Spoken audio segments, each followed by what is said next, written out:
hello. Here we are, and we're going to speak about something that we all love very much, and that is an idea called the pursuit. And I'm going to begin with a piece of my favorite poem from Francis Thompson, and the first lines are like this. I fled him down the nights and down the days. I fled him down the labyrinthine ways of my own mind, and in the midst of tears, I hid from him. Now that sounds like the beginning of some kind of mystery story, maybe a 19th century mystery, the kind we love to watch all the time on television. But it's really the very recognizable lines of Francis Thompson's poem, The Hound of Heaven, which depicts God in pursuit of the soul. And pursuit, as we know, is a very famous and favorite theme of literature and the arts. We have many premises of romances that are the pursuit. He is chasing her, or vice versa. Or it's the purpose, actually, of most of the action films that we follow so ardently on television. It's the pursuit. There's no other theme in the story but a car chasing another car.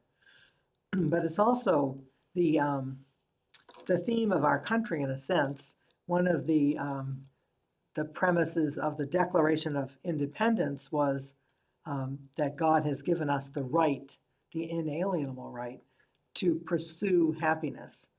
So it's what we do as a country. We pursue our own happiness. And this is also the aim of Jesus's 8 Beatitudes that we find in the Gospels. We find it actually in 2 places, in Matthew, in chapter 5, 1 to 12, and in St. Luke's chapter 6, 20 to 26. Both of them are Jesus giving us the Beatitudes, once in the mountains and once in the plain, slightly different renditions, but the same content. And Jesus is speaking about the pursuit of eternal happiness, not just happiness here, but the ultimate happiness. And in Greek, if you read Greek, which you probably don't, I don't, but there's a famous word called makarios, which means beatitude. And the scholars are always debating how to translate this into English. And they say, don't ever use happiness as the translation because it's not mere happiness we're talking about. Makarios means to be fully satisfied in eternal blessedness. And happiness, as we know it in our dictionaries, is temporal satisfaction due to favorable circumstances. And the founders of our country, of course, they didn't tempt King George and his wrath and all of his armies just in order to find the chance of favorable circumstances. They were there to break free, to pursue their own contentment as they saw fit, as they had planned it in this new land.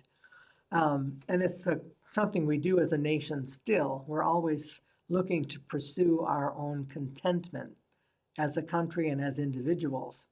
And that means pursuing our goals, our dreams, and ultimately a secure retirement.